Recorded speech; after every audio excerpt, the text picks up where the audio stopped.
The pen didn't shake in her hand. 7 months pregnant, Sophia Thorne looked not at her husband, but at the skyline of Boston from their penthouse apartment. The manila envelope on the marble island was thin, but it was heavier than their entire, hollow marriage.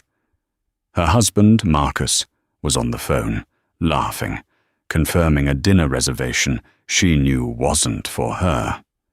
He thought she was nesting. He thought she was weak. He had no idea she'd just spent a month dismantling his empire, brick by fraudulent brick. He was about to learn the difference between a wife and a liability. The Thorne penthouse felt less like a home and more like a high-end showroom, a place where coasters were mandatory and emotions were vacuum-sealed.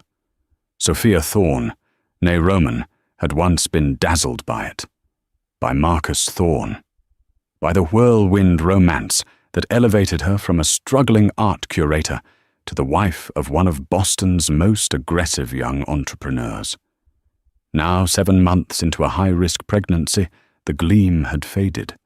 The floor-to-ceiling windows only showed her how high she was and how far she had to fall. Marcus was a man built of charm and ambition. He was handsome in the way of expensive suits and inherited confidence.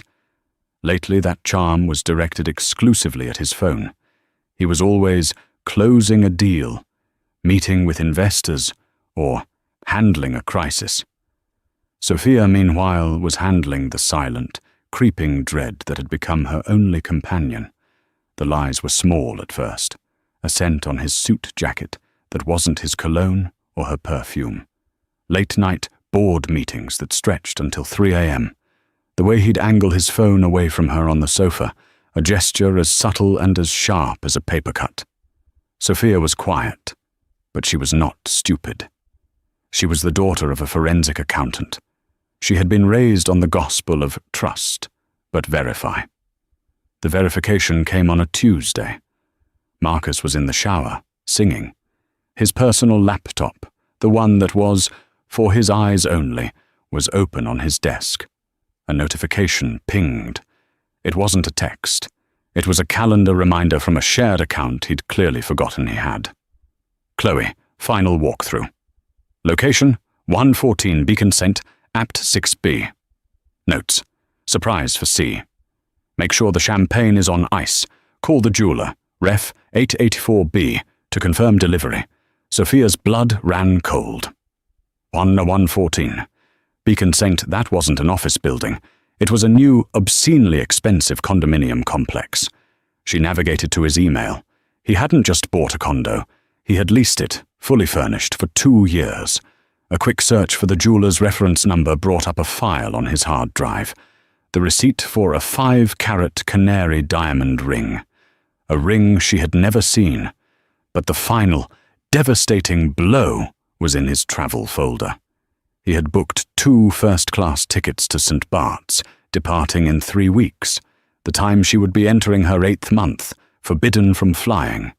The passenger names were Marcus Thorne and Chloe Bennett. She didn't cry. The shock was too sharp, too cold. She placed a hand on her swollen belly where her baby kicked, oblivious. This wasn't just infidelity. This was a parallel life. He wasn't just cheating. He was investing. He was taking the money that should have been securing their child's future and spending it on a mistress. She heard the shower turn off. Sophia closed the laptop, her movements precise. She walked back to the kitchen, her heart a cold, heavy stone in her chest. When Marcus walked out, wrapped in a plush robe, he smiled. "Morning, Soph. Big day. This new fund is about to launch." "That's nice, dear," Sophia said, sipping her decaf tea. He paused, sensing the chill. "You okay? You look pale." "Just pregnancy," she said, giving him a thin smile. "I think I'll go visit my mother today." "Good idea," he said, already checking his phone. "I'll be late. Don't wait up." "I won't," she promised. She didn't go to her mother's.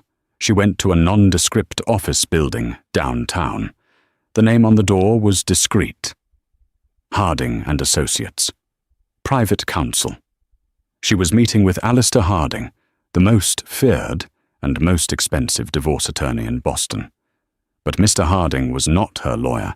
He was her father-in-law's. Arthur Thorne Sr. was old money. He didn't just own a company, he was the company. Marcus, for all his bluster, was just the face of Thorne Capital. Arthur was the foundation, the steel beams, the vault. He was a stern, imposing man who despised two things: weakness and scandal. Marcus was proving to be a spectacular source of both. Sophia sat in a leather chair opposite Arthur's massive mahogany desk. Alistair Harding, the lawyer, stood by the window. "He's careless," Arthur said, his voice a low rumble. He wasn't asking, he was stating. "He's building a new life, Arthur," Sophia said, her voice quiet but firm. She pushed a thin folder across the desk, not with emails, not with texts, but with bank statements. "He's been pulling from the Legacy Discretionary Fund, the one you set up for your grandchildren." Arthur's eyes, a pale, icy blue, narrowed. He opened the folder. He saw the wire transfer for the condo lease. He saw the $150,000 charge from the jeweler. He saw the St. Bart's tickets. "Chloe Bennett," Arthur spat. "That consultant from the art gallery he's been investing in. He thinks I'm a fool." "He thinks we are," Sophia corrected gently. Alistair Harding finally spoke. "Mrs. Thorne, Sophia, your husband has significant personal assets. In a standard divorce, given the infidelity, you would be entitled to a very generous settlement. Alimony, child support." "I don't want a settlement," Sophia said. Arthur looked up, a flicker of new respect in his eyes. "What do you want, girl?" "I want what he was spending. I want my child's future, the one he was giving away." She leaned forward. "Marcus is your CEO, but you hold the controlling shares. He runs the company, but the company's assets, they're not his, are they?" A slow, cold smile spread across Arthur Thorne's face. "No, they are not." Harding stepped forward, opening his own briefcase. "The structure of Thorne Capital is unique. It was established by Arthur Sr. as an ironclad family trust. Marcus has the title of CEO and a significant salary. He has voting rights on the board. But he does not, personally, own the core assets. The properties, the majority stock, the investment portfolios, they are all held by the trust." "And the trust's primary beneficiary?" Sophia asked, already knowing the answer. "The Thorne bloodline," Arthur said. "Specifically the next generation, your child." "There is," Harding added, "a clause. We call it the morality clause. Arthur Sr. had it inserted in the event his son turned out to be, well, a fool," Arthur finished. "The clause states that if the CEO, Marcus, engages in behavior deemed a gross moral failing or actions that bring disrepute upon the Thorne name and jeopardize the legacy, the board can vote to transfer stewardship of the trust." "And who is the board?" Sophia asked. "Myself," said Arthur, "Alistair, and my sister, who is in a convent in Italy and votes exactly as I tell her to." Sophia sat back. "So he has nothing. He has a title, a salary, and a company car, the penthouse we live in. Owned by the trust," Harding confirmed. "The Hamptons house, the jet. Trust, trust, trust." The air in the room was still. Sophia finally understood. Marcus wasn't a king. He was a prince, living on an allowance, and he'd just been caught stealing from the treasury. "What do you propose, Sophia?" Arthur asked. "I don't want to destroy the company. That hurts my child. I want to protect it." She looked at Harding. "I want you to draft divorce papers, a simple clean split, no alimony, no claim on his personal assets." "That's madness," Harding said. He'll sign it in a heartbeat. You'll be left with nothing." "He'll think I'm left with nothing," Sophia corrected. "He'll sign it because he's arrogant, and he wants to get rid of me so he can move in with her. He'll sign it because he thinks he has all the power." And while he's signing, Arthur picked up, the plan forming. "The board will be having an emergency meeting. We will enact the morality clause." "Enact it? And do what?" Sophia asked.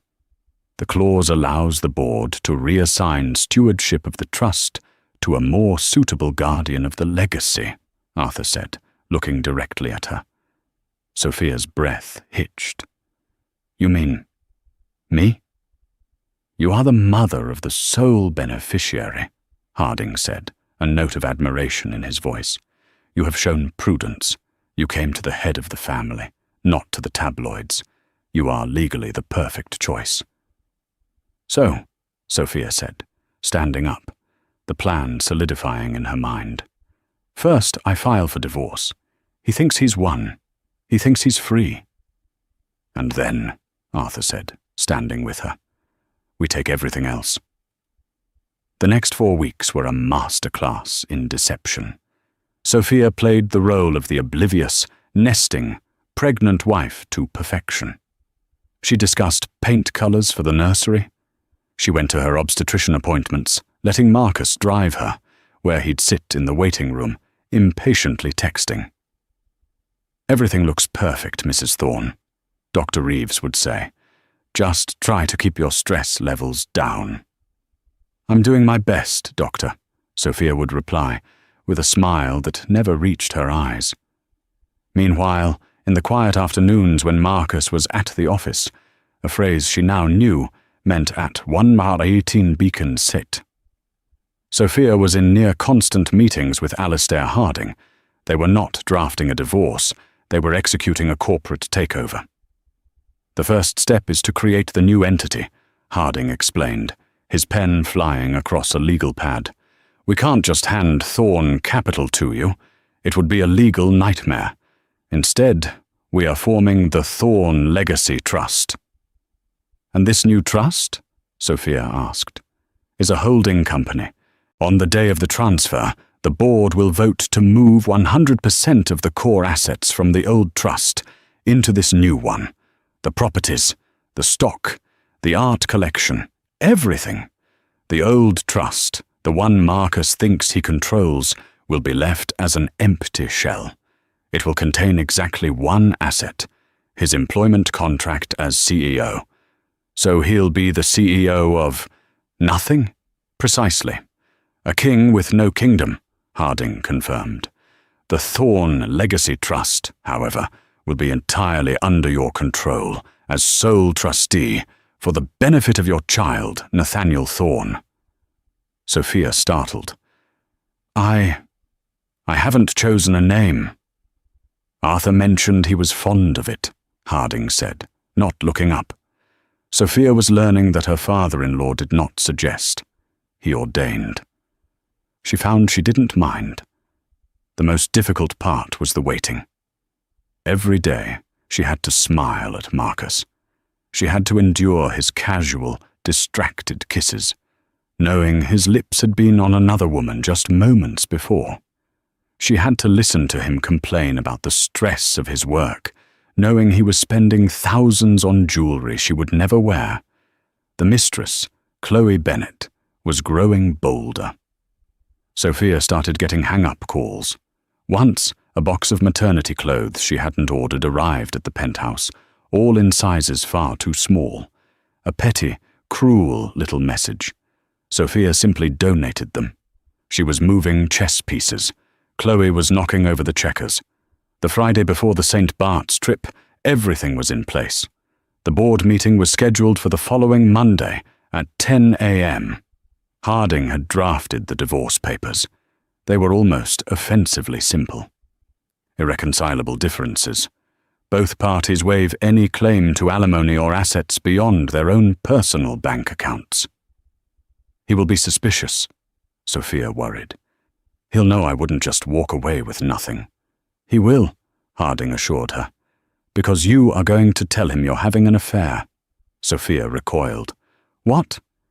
He has to believe you want to be free, that you have your own secret. He'll be so overjoyed at his own luck that you're not claiming infidelity. He'll sign anything to get you out the door before your lover can advise you to take him to the cleaners. That's brilliant, Sophia breathed. It's also technically true, Harding said. You are leaving him for another. Your child. That Friday evening, Marcus came home, energized, triumphant. The fund is launched. We're celebrating tonight, Soph. I'll take you to L'Espalier. Sophia, who had been packing a small suitcase in their bedroom, just looked at him. I can't, Marcus.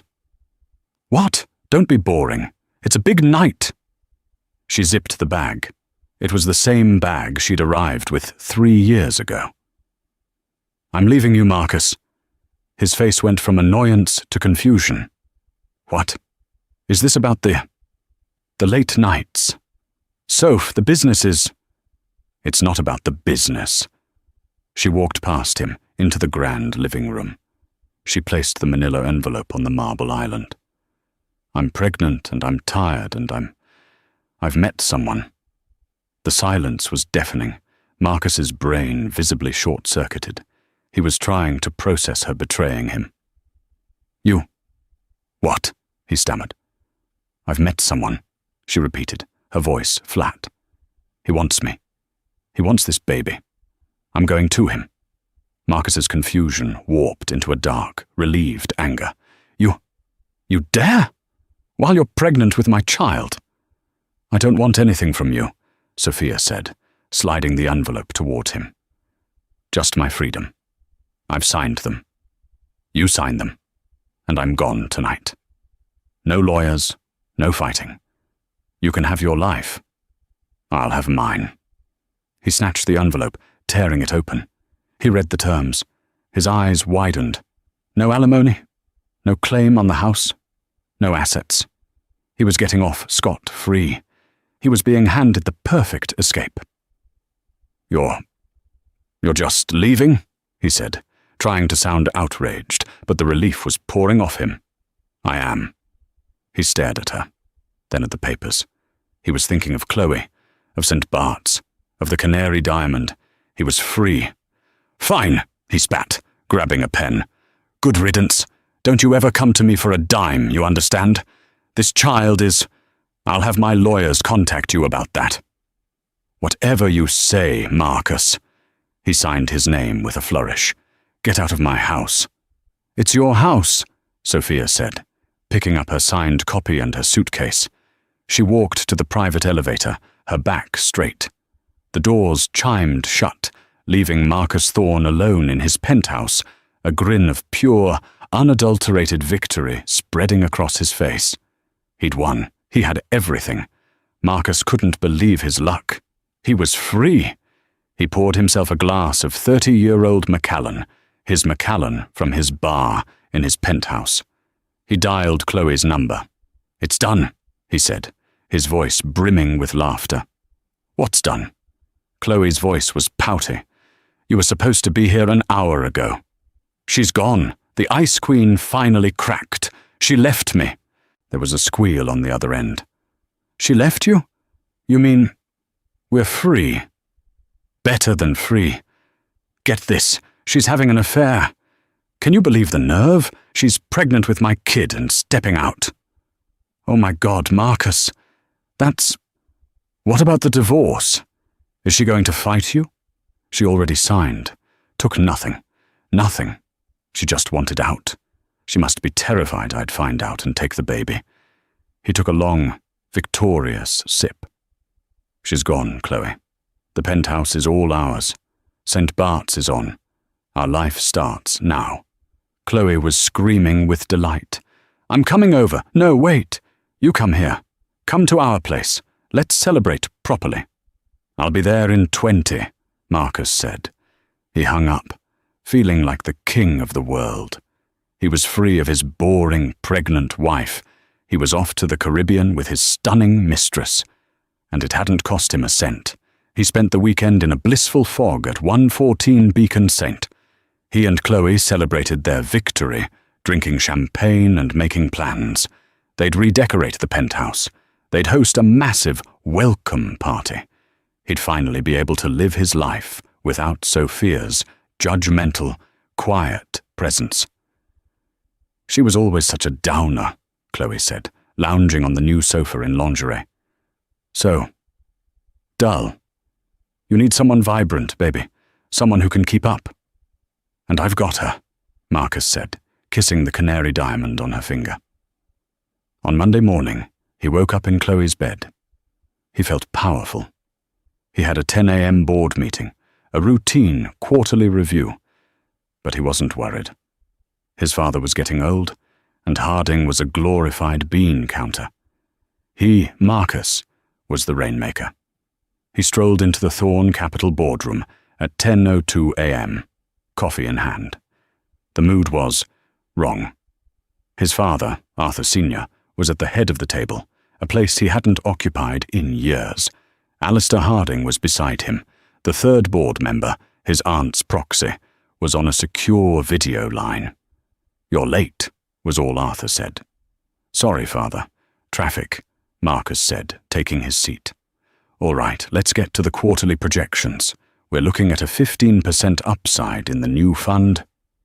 "We are not here to discuss the fund," Arthur interrupted, his voice like granite. "We are here to enact Article 7, Section 4 of the Thorn Family Trust Agreement. The Morality Clause."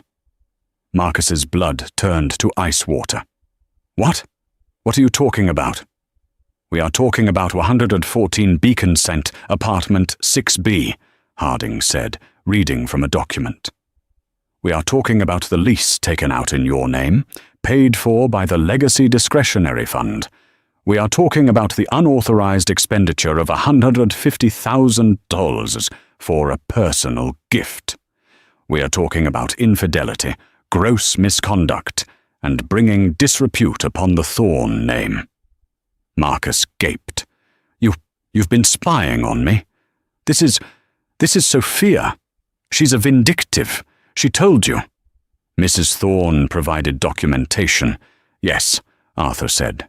"She came to me, as the head of this family, to protect her child's inheritance. An inheritance you were spending on your mistress." I'll pay it back," Marcus stammered. "It was a mistake, a momentary lapse. It was a betrayal," Arthur said. "The board has before it a motion to enact the clause and transfer 100% of the assets from the Thorn Family Trust to the newly formed Thorn Legacy Trust, effective immediately. All in favor?" "Aye," said Arthur. "Aye," said Harding. "Aye," came the tinny voice from the speaker. "The motion passes," Arthur said, banging a small ceremonial gavel. Marcus was hyperventilating. What does that mean? Transfer assets? What assets? I run this company." "You run this company in name," Harding said, adjusting his glasses. "As of this moment, Thorn Capital is a shell. Its assets, this building, the name, the funds, the properties, the jet, are now the sole property of the Thorn Legacy Trust. You are the CEO of nothing. You can't do this.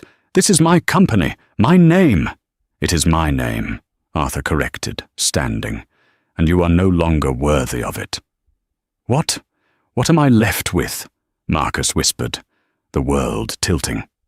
"Per your employment contract, you are entitled to your personal salary," Harding said, checking a folder, "which is $250,000 per year. You have your 401k, your personal checking account, and your Lexus. The penthouse, the Bentley, and the Hamptons estate are property of the new trust. You will be expected to vacate the penthouse by the end of the day. $250,000. It sounded like a fortune to most, but to Marcus, it was a death sentence. His lifestyle cost that much a month. "Sophia," he choked out. She planned this." "She protected her son," Arthur said, "which is more than you did." Marcus's phone buzzed. It was Chloe, a picture of a wedding dress. He looked at the phone, then at his father's back as he and Harding walked out, and he finally understood. He wasn't the king. He was the fool. Chloe Bennet was having the best day of her life. She woke up in their condo. Marcus, for the first time, wasn't rushing off. He'd stayed until he had to go to his boring meeting. She'd spent the morning shopping online, using the platinum card Marcus had given her. A wedding dress. Why not?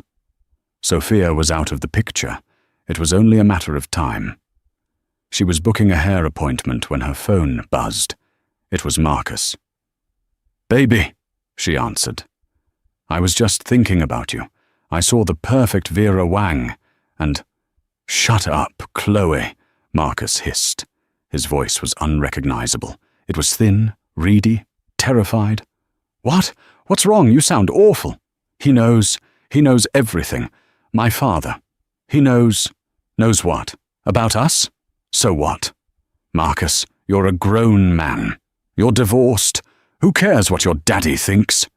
"You don't understand," Marcus yelled, and she could hear him pacing. "The company, it's not mine. It was never mine." "What are you talking about? You're the CEO.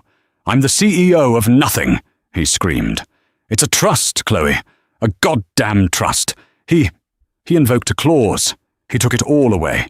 The house, the cars, the money. All of it." Chloe sat down hard on the sofa.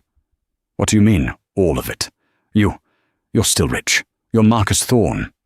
I have my salary. That's it. My $250,000 salary. He cut me off."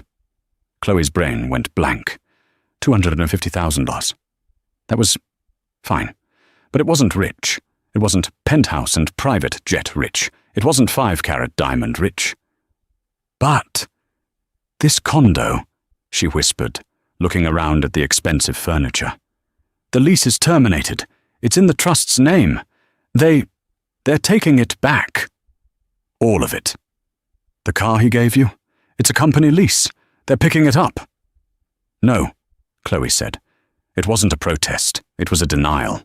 "No, you're lying. This is a joke." "It's not a joke," he roared. That snake, Sophia. She did this. She planned it all. She's been working with my father for weeks." Chloe's online shopping cart was still open on her laptop. She looked at the $30,000 dress. An alert popped up from her banking app. The platinum card. Declined. "Marcus," she said, her voice trembling. "The card. It's not working." "Of course it's not working, you idiot," he snapped. "It's a company card. It's all gone." The room started to spin. She wasn't going to be Mrs. Thorne. She wasn't going to St. Bart's. She was the mistress of a man who made $250K a year and had just been fired by his father. The man she'd slept with wasn't a billionaire. He was a glorified middle manager. "But you told me," she started. "I thought. I am. This is temporary. I'm going to fix this. I'm going to sue." Marcus was rambling, trying to convince himself. "I need to see Sophia. She has to be behind this. She has to—" "Where is she?" Chloe demanded, a new, cold fury replacing her panic. "Where is that pregnant cow?" "I don't know. She's— Harding. The lawyer. There must be a final meeting. A transfer of assets. I'm going there now. I'm going to stop this." "I'm coming with you," Chloe said, grabbing her keys. She wasn't losing this. She was going to confront that mousy, pathetic wife and she didn't know what. But she wasn't going down without a fight. She had earned this life. The boardroom at Harding & Associates was even more intimidating than the one at Thorne Capital. It was old world, dark wood, leather-bound books that were actually read, and a silence that felt expensive. Sophia was at the head of the table. She looked different. She wasn't in her usual beige cardigans. She was in a tailored, dark blue maternity dress that looked like armor. Her hair was pulled back. She was flanked by Alistair Harding and 2 other stone-faced lawyers. Her father-in-law, Arthur, was on a video screen, observing. The door burst open, and Marcus stumbled in, his suit rumpled, his face blotchy. Behind him, like a furious shadow, was Chloe, dressed in spike heels and a red dress that was entirely inappropriate for 11 a.m. on a Monday. "Sophia!" Marcus yelled. You thief! You can't do this!" Sophia didn't flinch. She just looked at him, her expression one of mild disappointment. "Marcus, you're late. Again. Please, sit. Or don't. It doesn't matter." "Don't you dare talk to him like that!" Chloe shrieked, pointing a manicured finger at Sophia. "You think you can just steal his money?" Alistair Harding cleared his throat. "Ms. Bennet, you are not party to this meeting. You have no legal standing. I must ask you to leave." "I'm not going anywhere," Chloe snapped. "This is my life you're destroying." "On the contrary, Ms. Bennet," Sophia said, her voice cutting through the hysteria. "You are merely the expense. The reason this all came to light. You were never part of the life at all." "This is insane," Marcus pleaded, turning to the video screen. "Father, you can't let her do this. I'm your son." "You were my son," Arthur's voice boomed from the speaker, making Chloe jump. "You are now just a man who betrayed his wife, his child, and his legacy. The transfer is complete. This is just a signing formality." Harding pushed a final, thick document toward Marcus. "This is a non-disclosure agreement and a waiver of litigation, Mr. Thorne. It stipulates that in exchange for your continued, though diminished salary, you will not contest the board's decision or bring any lawsuit against the Thorne Legacy Trust, its trustee, or Thorne Capital." "Trustee?" Marcus said, his eyes scanning the page. Who is the trustee?" "I am," Sophia said simply. The blood drained from Marcus's face. You control everything? The house, the company, everything." "On behalf of my son," Sophia corrected. "Your father's grandchild, the only thing that matters in all of this." "No," Marcus whispered. He sank into a chair. He was ruined. But Chloe was not done. The full picture was finally clear to her. The man she'd attached herself to was worthless. The woman she'd mocked held all the cards, all the money, all the power, was now in the hands of the pregnant wife. "You bitch," Chloe hissed, her face contorted. "You planned this. You trapped him. You probably faked the pregnancy." Sophia's calm finally broke. She stood up, her belly a prominent, proud curve. "Get her out. You... Chloe was hyperventilating now, the reality of her loss crashing down. The condo was gone. The car was gone. The platinum card was gone. The St. Bart's trip was gone. The 5-carat diamond on her finger was, she suddenly realized, probably just a very expensive loan from a company she no longer had access to. She looked at Marcus, who was just sitting there, a broken, useless man. She looked at Sophia, who was powerful, rich, and pregnant with the heir to the entire fortune. The condo," Chloe whimpered. The ring." Harding looked at her over his glasses. "The ring, Miss Bennet, was purchased with funds from the Legacy Discretionary Fund. As such, it is an asset of the Thorne Legacy Trust. You will be expected to return it. A courier will be at your apartment. Oh, I'm sorry. The Trust's apartment, this afternoon to collect it." That was the final blow. The last, glittering symbol of her win was being repossessed. She saw her entire future evaporate. The lunches, the parties, the envy of her friends, all gone, replaced by nothing.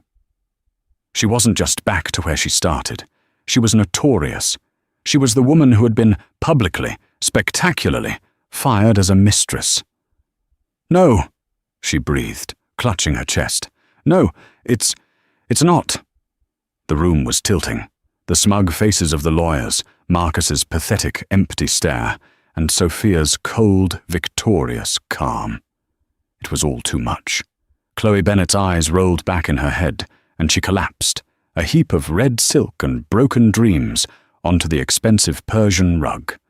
There was a beat of silence. Marcus didn't even look at her. He just picked up the pen, his hand shaking, and signed the paper. Sophia looked down at the unconscious woman, then at her husband. Mr. Harding, perhaps you should call 911 for her and security. For him. He's no longer allowed on the premises. She turned, collected her purse, and walked out of the room, not once looking back. The silence in the boardroom after Chloe's collapse was a heavy, suffocating thing. It was broken not by a gasp, but by the quiet, professional click of Alistair Harding's briefcase. He snapped it shut, his face impassive. "Security," he said into his desk intercom, his voice perfectly level. "We have a medical situation in Boardroom C, and a trespasser to be removed." Marcus didn't move. He sat hunched over the table, the signed NDA, a meaningless scribble under his limp hand. He was staring at the dark wood grain, as if trying to find a pattern in the ruins of his life.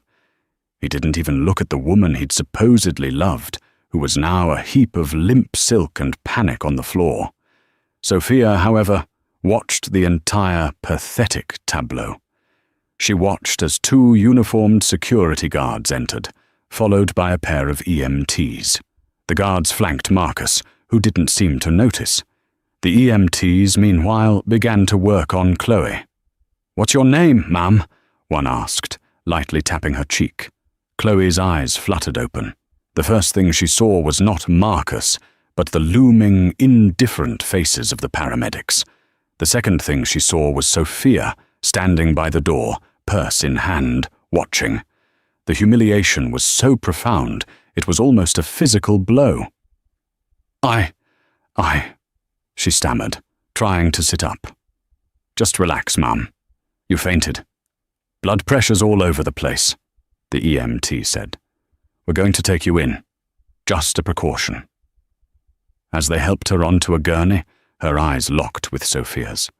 In that moment, Chloe's face, stripped of its arrogance and makeup-caked confidence, looked small, petty, and terrified. She had bet everything on a man, and the man had turned out to be a hollow shell. Sophia, she realized, had bet on herself. "Mr. Thorne," one of the guards said, placing a hand on Marcus's shoulder. Marcus flinched, finally looking up. "What? Get your hands off me." "Sir, this is private property. As you are no longer an employee of Thorne Capital or its subsidiaries, and you are not a party to the Thorne Legacy Trust, you are being asked to leave." This is my building," he whispered. "The building is an asset of the trust, sir. Please, we can do this quietly." Marcus looked at Harding. He looked at the video screen where his father's face had been, now just a blank, black void. He looked at Sophia. She simply held his gaze, her expression not one of hatred or even pity. It was one of finality, like closing a book. He stood up, his legs shaking. The guards gently guided him out, not through the grand main entrance, but through a side door, the one that led to the service elevator. He was, quite literally, being taken out with the trash. Sophia turned to Alistair Harding. "Thank you, Alistair, for everything." "Mrs. Thorne," Harding said, inclining his head. "I believe the correct title is now Madame Trustee. Your car is waiting downstairs. The security detail I hired, the Greystone Group, is already in place. They will be with you 24/7 until we are certain your former husband fully understands his new reality." "Good," Sophia said, placing a protective hand on her belly. "First, please have the locks on the penthouse changed. All of them. Private elevator, service doors, everything. I want a new code, a new key, a new system by the time I get home." "It's already being done," Harding replied. "Second," Sophia continued, "have Marcus's personal belongings packed. His clothes, his toys, everything. Send them to wherever he's going." "He has no forwarding address," Harding noted.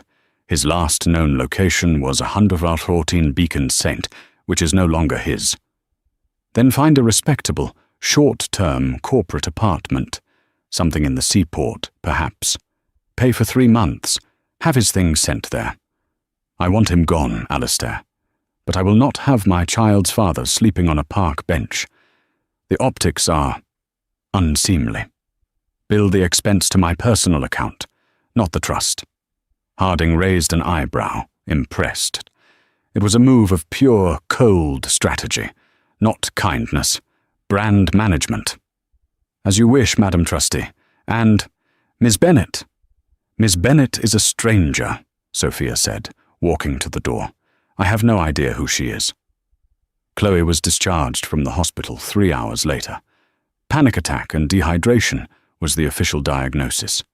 They gave her a small paper cup of water and a bill she couldn't pay. She used her phone to call a ride share, the cost of which made her wince. She had to get back to 114 Beacon. She had to get her things, her clothes, her jewellery, the ring. She arrived at the glittering glass entrance, but her key fob, the one she used to flash so proudly, blinked red. Access denied.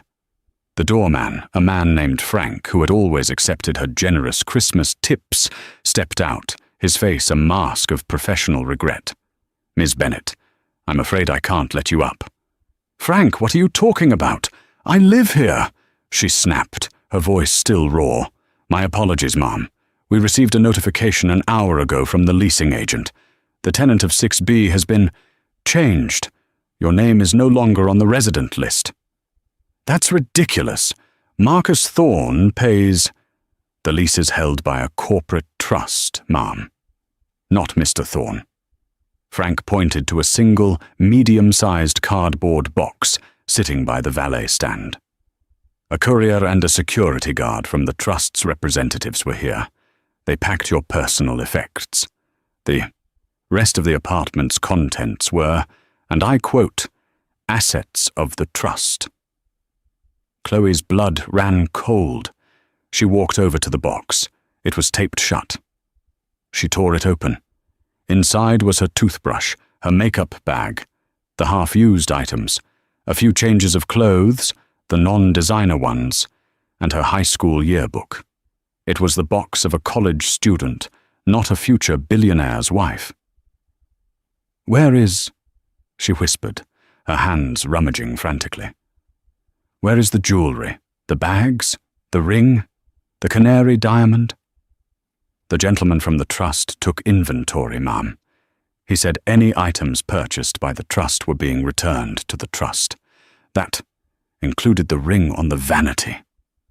It was gone, all of it, repossessed. She was left with nothing but a $40 cab bill and a box of memories she'd tried to escape." She sank down onto the curb, right next to the valet stand where she used to pull up in her, least she now realized, convertible, and for the first time, she truly, utterly wept. When Sophia returned to the penthouse, the silence was absolute. The air felt cleaner, lighter. The oppressive stale scent of Marcus's cigars and arrogance was already fading. A man from the security team was just finishing installing a new, high-tech control panel by the elevator. "You are all set, Mrs. Thorne," he said. "No one gets in without this fob, or a direct voice authorization from you." "Thank you, Michael," she said, running her hand along the cool, smooth metal. She walked through the vast apartment. It was a mausoleum of a life she'd never really wanted. She went straight to Marcus's game room. The room was a monument to his adolescent ego. 3 massive televisions, a black leather pit sofa, a fully stocked bar with garish neon signs, and a glass-walled humidor. It stank of smoke and entitlement. She picked up her phone, not calling a decorator, but a demolition crew. "Yes, I'd like to schedule a gut renovation," she said, her voice echoing in the large, empty room.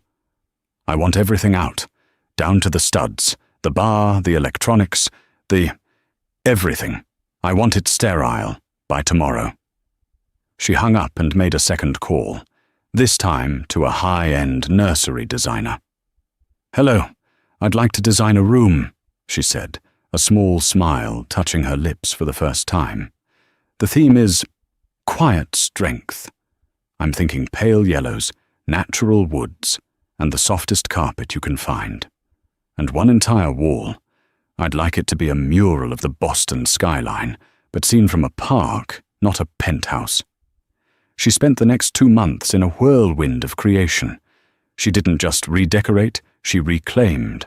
She sold Marcus's ostentatious wine collection, and the proceeds went into a new account. She found the canary diamond ring, the real one, in Marcus's desk drawer, the one he'd bought for Chloe but hadn't had the chance to give her yet. She didn't pause. She sent it to Alistair Harding with a simple note. "Sell this. Put the money in my son's college fund." She worked tirelessly with Harding and Arthur Sr. to restructure the company. She was, as Arthur noted, a natural. She was her father's daughter, a forensic accountant at heart. She saw the rot in the company's books, the vanity projects, the consulting fees to shell companies, many of which had names like CB Ventures, the obscene personal expenses disguised as corporate overhead. She was ruthless. She was precise. She was, as the new board members would learn, completely unbothered by ego. She wasn't a CEO. She was the owner. She hired a new president to run the day-to-day operations, a quiet, brilliant man from MIT named David Chen, who had a reputation for ethics and sustainable growth. Her instructions to him were simple. "I don't want to be the biggest company. I want to be the strongest. No more pirate raids. We are building a lighthouse." 3 weeks before her due date, she was in a board meeting, reviewing the Q3 projections, when she felt the first, sharp contraction. She didn't panic. She simply nodded to Mr. Chen. "David, you will have to table the discussion on the new green energy fund until Monday. My son appears to be on a deadline." Nathaniel Arthur Thorne was born at 4:02 a.m. on a Tuesday. He was 7 pounds, 8 ounces, and had a shock of dark hair. Sophia, exhausted but lucid, held him to her chest, the tiny, perfect weight of him anchoring her to this new, terrifying, and powerful reality. She was in the best private suite in the hospital, the one reserved for visiting royalty, and, apparently, the trustees of the Thorne legacy. She was alone, by choice. She had no interest in a room full of people. There was a soft knock on the door. It was Arthur. He looked older, more frail than she'd ever seen him, but his blue eyes were sharp. "Sophia," he said, his voice a low rumble. "Arthur, come in.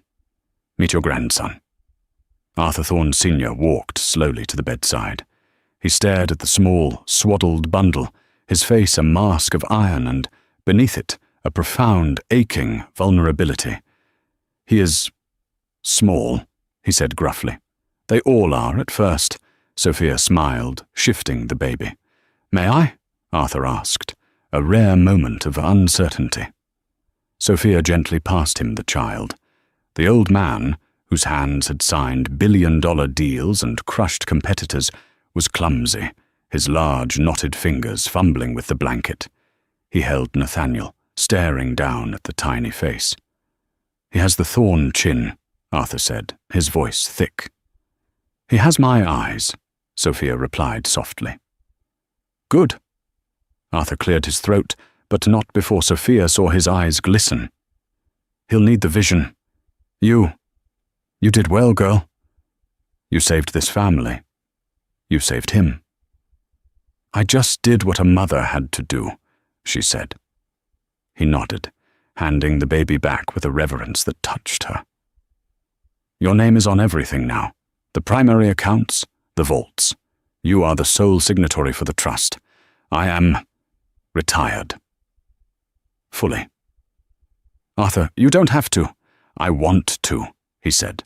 I'm tired of running an empire, Sophia. I just want to watch one grow. He reached into his coat pocket and pulled out a small, old-fashioned velvet box. It wasn't jewelry. What is this? She asked. My wife's, Elizabeth's. It's a key to our personal safe deposit box at the bank on State Street. It contains her bonds, her personal jewelry, and the original handwritten charter for this company. They are not part of the trust. They are family. They are now yours. And his. Sophia took the key, the cold metal warming in her hand. This was it. The final total transfer, not just of wealth, but of history, of legacy.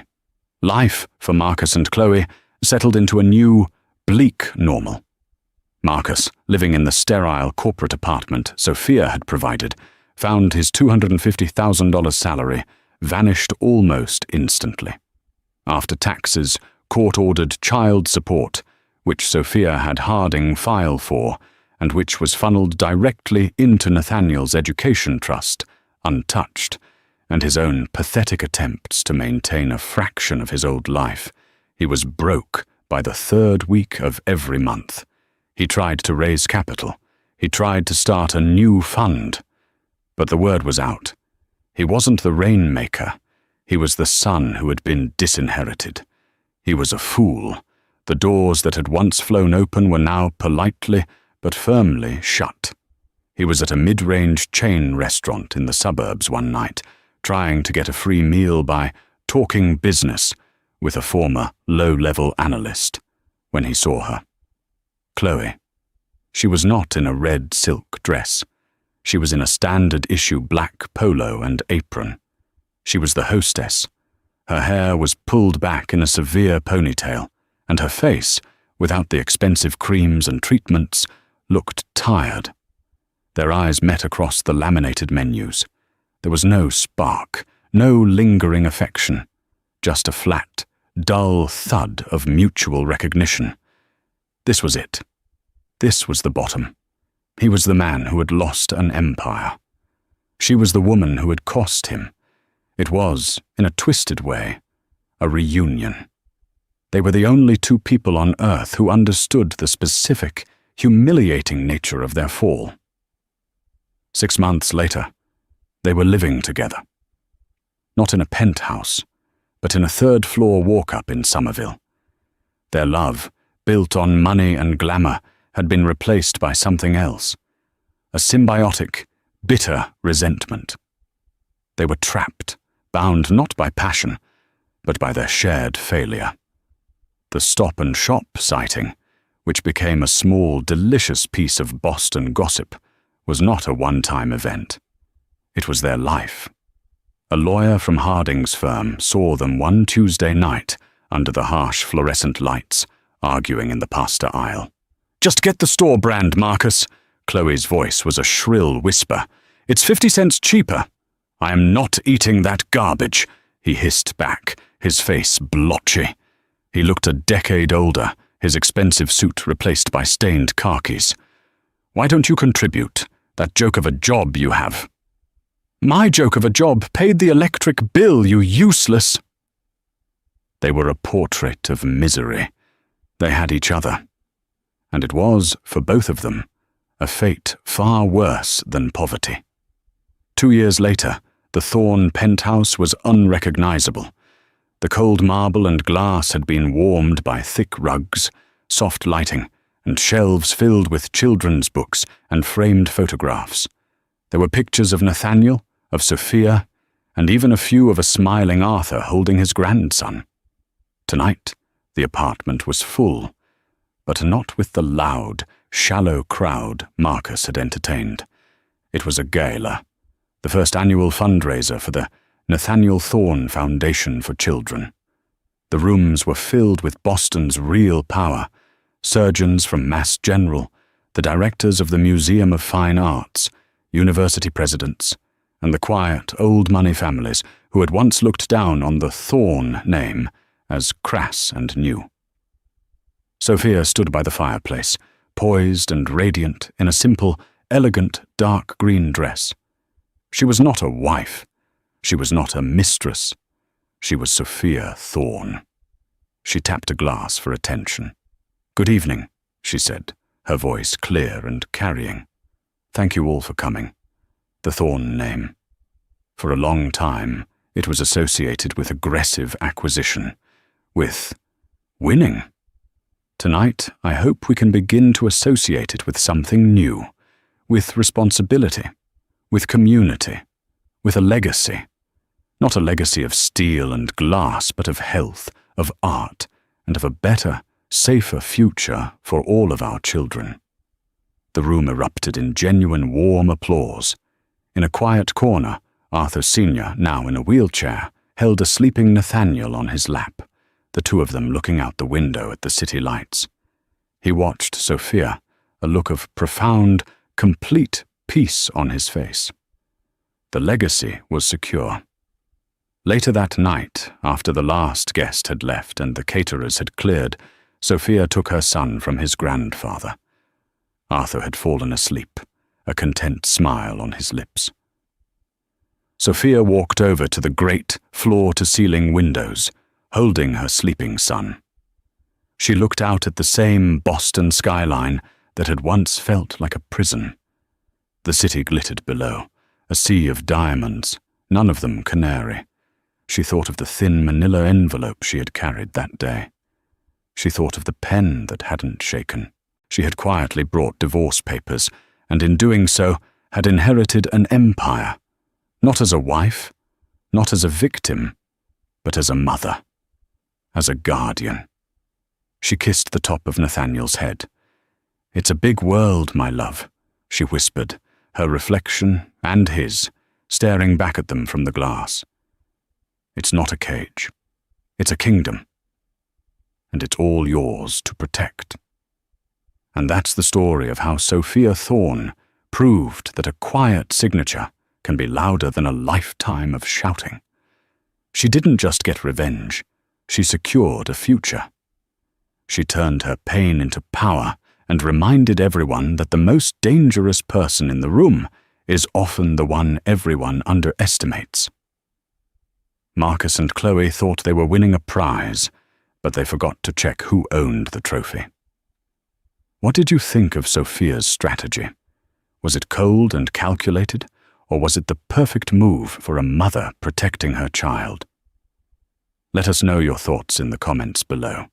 We read every single one, and your stories and insights are what make this community so special. If you loved this story of justice and karma, please hit that like button, share it with someone who needs to hear it, and most importantly, subscribe to our channel for more real-life drama and incredible twists every single week. You won't want to miss what's coming next.